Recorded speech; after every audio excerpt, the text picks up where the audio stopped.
todos, bienvenidos, seguidores del Grupo Multimedia de Comunicación La Cerca, un nuevo encuentro digital que en este caso retoma pues, la conversación más política después de unas cuantas entregas en las que hemos estado bastante ajenos a esta temática. Volvemos a sumergirnos en lo mucho e interesante que hay ahora mismo pues, abierto en el panorama político, y lo vamos a hacer con la mirada puesta en lo que es el Parlamento Nacional a través, en este caso, de la diputada nacional de Podemos, Teresa Arévalo, que ya está junto a nosotros y con quien además pues vamos a aprovechar para sopesar cómo ha sido también una manera de acercarse en su figura por primera vez a lo que es la actividad en el ámbito nacional. Teresa, buenos días. Es un placer estar aquí. Bienvenida, como siempre, y sobre todo esa primera cuestión que quería hacerte es cómo estás llevando, una vez que ya llevamos unos meses de legislatura, pues en lo personal más esa adaptación propia a lo que siempre supone una nueva responsabilidad,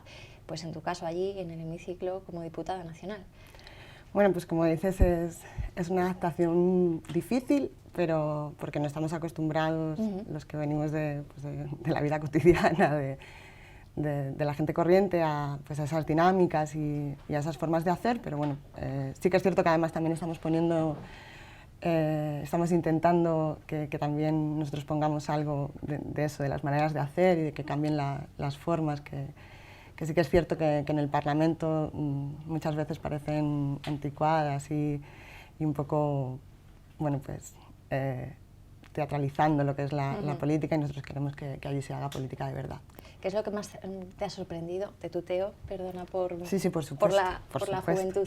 ¿Qué es lo que más te ha sorprendido? ¿Qué pensabas que no iba a ser ni por asomo, como al final te has encontrado que está siendo allí? En la forma de trabajar, precisamente en esas cuestiones que tú achacas más a formas obsoletas que habría que renovar, a la demora que la propia tramitación pues, imprime a los asuntos que quizá vosotros quisieseis llevar con mayor celeridad. ¿Qué es lo que más te ha impactado en ese sentido? Pues precisamente eso, ¿no? Como cualquier iniciativa, y nosotros las iniciativas que llevamos a cabo son sobre todo para temas que a la gente le urge, pues como los trámites son larguísimos, como todo tiene que seguir unos protocolos, como una vez que parece que algo se ha hecho y que además tú has adquirido ese compromiso con la gente, te das cuenta de que muchas veces parece que esas iniciativas no sirvieran para nada, porque, bueno, pues nosotros tenemos 71 diputados, pero somos oposición, y entonces cuando, no sé, llevas una iniciativa, una PNL sobre cualquier temática, te das cuenta de que al final eso lo único que hace es instar al gobierno, pero no obliga a nada, y entonces pareciera como si aquello se quedara olvidado en un cajón, y nosotros sí que vamos a hacer pedagogía con eso, porque yo creo que la gente no estaba informada de qué suponía el trabajo en el Parlamento, y estaban acostumbrados a dirigirse al político como ¿qué puedes hacer por mí? Pues no, nosotros primero queremos contarles cómo se trabaja allí y que es muy difícil que en este caso el Partido Popular, pero las fuerzas del régimen te abran las puertas de lo que pues hasta ahora había sido su casa, ¿no? Es muy complicado. Sigue siendo muy difícil, a pesar, Teresa, de que pues, la configuración parlamentaria ya no es la que era y que pues, hay un arco plural que en muchos casos muchos apuntaban que iba a ser pues, un trampolín para empezar a cambiar cosas. Ya no hay mayoría absoluta, esa fuerza pues, se ha diluido, pero hasta qué punto todavía no es fácil, como tú dices, empezar a cambiar el sistema.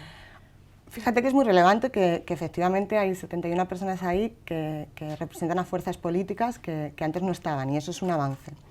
Es un avance también porque esas fuerzas políticas han puesto en la agenda política temas que antes tanto el Partido Popular como el Partido Socialista no estaban dispuestos a abordar, ¿no? Y hemos puesto encima de la mesa temáticas como la pobreza energética, como las cláusulas suelo, problemas que además realmente preocupan a la gente, que afectan a la gente. Pero claro, es lo que te decía, al final somos oposición y bueno, pues como tampoco en este caso el Partido Socialista en la Cámara tampoco está posicionándose mucho con una fuerza como la nuestra, con nuestra fuerza confederal. Muchas de nuestras iniciativas no llegan a buen puerto precisamente porque fuerzas como el Partido Socialista no muestran su apoyo y están ejerciendo una función que algún compañero llama como el Ministerio del Maquillaje Social, porque lo que hacen es, eso sí, es coger temáticas nuestras, pues como la pobreza energética, e intentar llevar a cabo iniciativas, en este caso con el apoyo del Partido Popular, que como bien sabe la gente no sirven para nada. Si recordáis, antes de Navidades llegaron a un acuerdo con el tema de la pobreza energética, que ni siquiera va a servir para llevar a cabo una tregua invernal, porque esa medida no entrará, no se pondrá en marcha hasta la primavera. Me has hablado de este tema de la pobreza energética y de otro que has mencionado también importante, que ha copado pues, buena parte de este primer tramo de legislatura, como el tema de las cláusulas suelo. En ambos casos, desde Podemos habéis querido intentar trasladar a la gente que lo que se estaba explicando de alguna manera como un pacto precisamente entre Partido Socialista y Partido Popular, que iba a beneficiar a la gente, pues leyendo la letra pequeña no era tal. ¿Qué es lo que menos os ha gustado de esos acuerdos, concretamente? No nos gusta eso, que las iniciativas que se tomen sean de maquillaje. Yo creo que ellos, que además que tienen la capacidad de incidir para cambiar la vida de la gente, porque son fuerza de gobierno, sigan considerando que la ciudadanía en España es menor de edad y que piensen que porque tomen iniciativas con nombres grandilocuentes, con el tema de cláusulas suelo, que en realidad la medida que tomaron es para que los bancos puedan decidir si devuelven o no el dinero a los afectados, o el tema de la pobreza energética, que al final no va a paliar ese problema, por lo menos este invierno. Yo creo que nuestra tarea tiene que ser, como te decía antes, de pedagogía y de enseñarle a la gente que si no existe una presión popular que obligue a esa fuerza de gobierno, incluso al Partido Socialista, a tomar medidas reales, solos en el Parlamento, nosotros no podemos. Decía hace muy poco Pablo Iglesias que precisamente uno de los objetivos que se marca ahora es el de intentar seducir al Partido Socialista para que gire hacia el cambio que vosotros proponéis. Viendo ahora mismo cuál es la situación, ¿lo ves factible? Bueno, precisamente en las últimas horas Pedro Sánchez se ha manifestado y bueno, ahora se presenta con un discurso muy parecido al nuestro. Nosotros lo saludamos con cordialidad. Lo único que sí que es cierto que con el Partido Socialista hemos aprendido a ser cautos, porque es cierto que cuando entran en campaña, ya sea para elecciones o una campaña interna como van a tener ahora, porque está próximo su congreso, la música durante la campaña suele ser una y después de la campaña lo que hacen es lo contrario.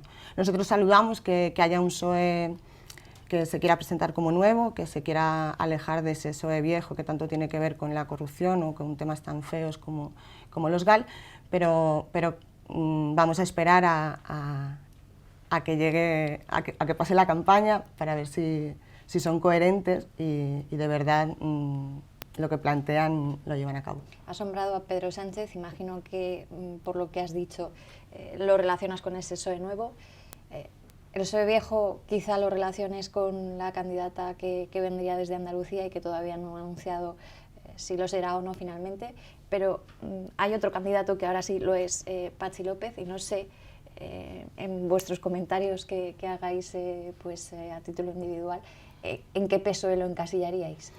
Bueno, a ver, partiendo de que a nosotros no nos gusta entrometernos en las formas de hacer de otras organizaciones políticas, yo creo que es un proceso que tienen que llevar a cabo en esa formación.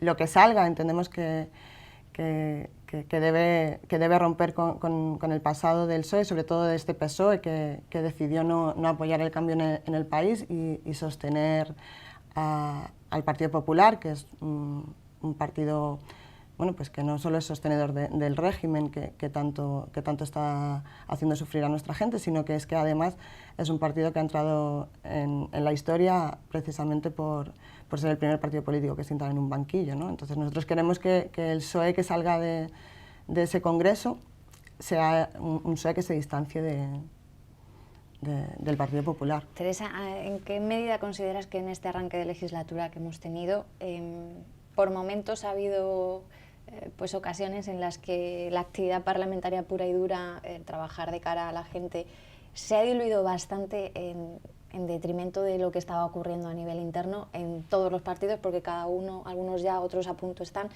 pues está inmerso en procesos internos que inevitablemente se han colado de lleno en la actualidad.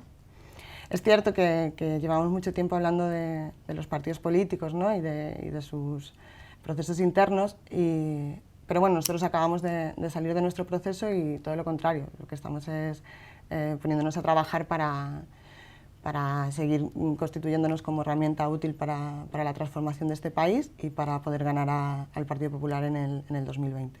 ¿Cómo calificarías lo que ha vivido precisamente Podemos en torno a ese congreso en Vistalegre, pero sobre todo en lo previo, en toda la vorágine de comentarios que se abrió hace ya meses en torno a lo que iba a suceder en esa cita? Pues ¿cómo resumirías un poco el proceso que habéis afrontado también desde dentro? A mí personalmente el proceso sí que es cierto que en algún momento pues me abochornó en tanto en cuanto no estábamos hablando de los problemas de la gente, sino que empezamos a hablar de nuestros problemas internos. Pero bueno, una vez más, como siempre que Podemos ha vivido momentos difíciles, ha sido nuestra militancia, nuestras inscritas y nuestros inscritos los que nos han dado una lección, y desde Vistalegre salimos con el mandato de la militancia de llevar a cabo el trabajo con unidad y sobre todo con humildad, y en eso estamos. ¿Entiendes la postura de aquellos compañeros que ya pues llegados casi el día previo al Congreso decidieron públicamente manifestar que no estaban ni con uno ni con otro?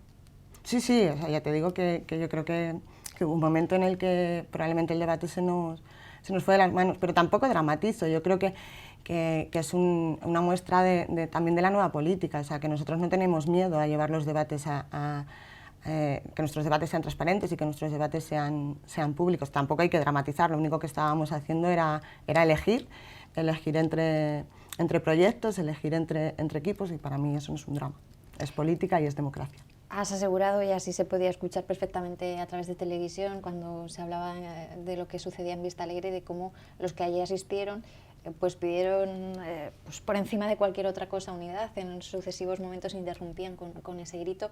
¿Crees que ahora, después de los últimos acontecimientos, sobre todo de ese cambio en la portavocía en el Congreso, será fácil explicar a esas personas que reclamaban unidad que estáis en ese camino? Por supuesto. De hecho, yo creo que bueno, como sabéis, el sábado tuvimos nuestro primer Consejo Ciudadano Estatal. Ahí lo que se puso en marcha es ese nuevo Podemos, esa nueva etapa donde nuestra guía va a ser la unidad. El Consejo de Coordinación que ha salido refleja ese mandato de la militancia. En el Consejo de Coordinación están compañeros tan necesarios y tan imprescindibles como Íñigo o como Miguel Urbán.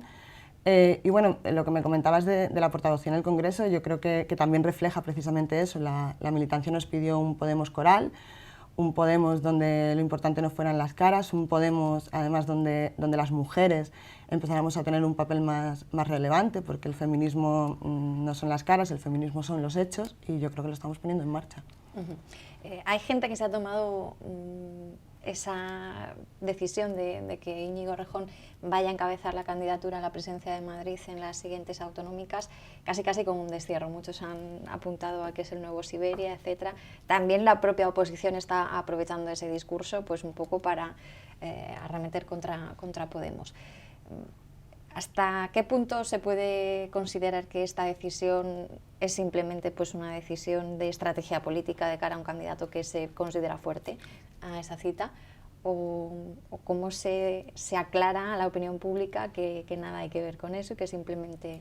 Yo creo que quien habla de destierro y tal, lo único que están mostrando es su miedo a que una persona como Íñigo Errejón pueda ganar la Comunidad de Madrid y pueda poner las instituciones madrileñas al servicio de la gente. O sea, aún así, que esa noticia ya haya salido no implica todavía nada, porque serán las bases, obviamente, como siempre en Podemos, las que decidan quién es el candidato a la Comunidad de Madrid, pero yo creo que el candidato a la Comunidad de Madrid debe ser alguien con la valía y con y tan preparado como Íñigo Errejón. Muchas voces habían criticado precisamente estos días que no hubiesen sido las bases y los círculos quienes hubiesen tenido la última palabra al respecto. Explicas que eso se va a producir, evidentemente. Obviamente, o sea, Podemos siempre, siempre, siempre decide la gente, siempre. Teresa, a nivel parlamentario desde este momento, ¿en qué cuestiones os vais a centrar en todos los esfuerzos, sabiendo que hay muchos frentes abiertos que poco a poco se van a tener que ir abordando y que están entrando un poco en el discurso político? Tenemos el tema de Cataluña de nuevo candente, tenemos unos presupuestos que no existen a día de hoy, tenemos el tema sensible también de las pensiones que habría que abordar y que está un poco en la agenda a medio plazo. ¿Cuáles van a ser ahí vuestros caballos de batalla a nivel de Bueno, nosotros yo creo que en nuestro discurso siempre hemos sido coherentes. Con el tema de Cataluña, nosotros hemos defendido y defendemos que los catalanes tienen que tener el derecho a decidir. Nosotros creemos que esa política que lleva a cabo el Partido Popular de choque de trenes no lleva a ninguna parte, sino que la política se soluciona con política y no con procesos judiciales. Y luego creo que, vamos, mi formación considera que los temas que debemos poner encima de la mesa son los que preocupan a la gente. Como tú decías, el tema de las pensiones. De hecho, la semana pasada estuvo en el Congreso compareciendo el INDE y nuestro secretario general, Pablo Iglesias, tuvo la oportunidad de intervenir y pues exigiéndole eso, que las pensiones en este país son un derecho, que no podemos permitir que se conviertan en un privilegio, y pues vamos a llevar a cabo las iniciativas que sean necesarias y esperemos tener el apoyo de más fuerzas en el Parlamento para que no nos impongan un sistema de pensiones privatizado, que lo único que va a crear es más pobreza a la gente y que la gente no tenga perspectiva de futuro. Con el tema de los presupuestos, ¿qué puede pasar? Porque está claro que es una de las cuestiones básicas en las que pivotaría la subsistencia del gobierno que hay creado. No sé si existe también el temor, entre comillas, de que el hecho de no ser posible sacar unos presupuestos de ninguna de las formas se ha utilizado como excusa por el Partido Popular para precipitar una serie de acontecimientos que en teoría no están ahora sobre el papel. Pero ¿cómo os gustaría a vosotros enfocar este tema que puede convertirse en un nuevo problema para, en general, la ciudadanía? Bueno, ya la semana pasada se anunció que se publicó en el BOE que estaban en marcha. Nosotros creemos y vamos a hacer todo posible, de hecho llevamos muchos meses trabajando para que esos presupuestos tengan nuestra impronta y en los que tengamos algo que decir. Es cierto que el Partido Popular, aunque de una forma velada, sí que está utilizando esos presupuestos pues para decir que si no salen adelante algo podría ocurrir. El Partido Socialista hasta ahora ha dicho que si no recogen sus demandas no los va a apoyar, pero bueno, ya te lo comentaba antes, el Partido Socialista nos tiene acostumbrados a decir no y después es sí, entonces pues será el tiempo el que nos diga qué va a ocurrir. Teresa, después de Vista Alegre se anunció pues, que los sucesivos territorios iban a vivir también pues, su proceso similar a nivel regional. Eso ocurrirá en Castilla-La Mancha, donde en principio pues, había dos claras posiciones, que ninguna se decía contraria a la otra, más o menos como ocurría a nivel nacional, pero está claro que son dos opciones diferentes. Hace muy poquito García Molina pues, manifestaba su deseo de que hubiese unidad de cara a la cita. ¿Crees que finalmente aquí en lo que es la región sí se va a poder lograr antes de la cita? A mí es lo que me gustaría, porque yo creo que es eso, que es el mandato que nos ha dado la militancia a nivel nacional. A mí me consta que García Molina está trabajando por conseguir la unidad.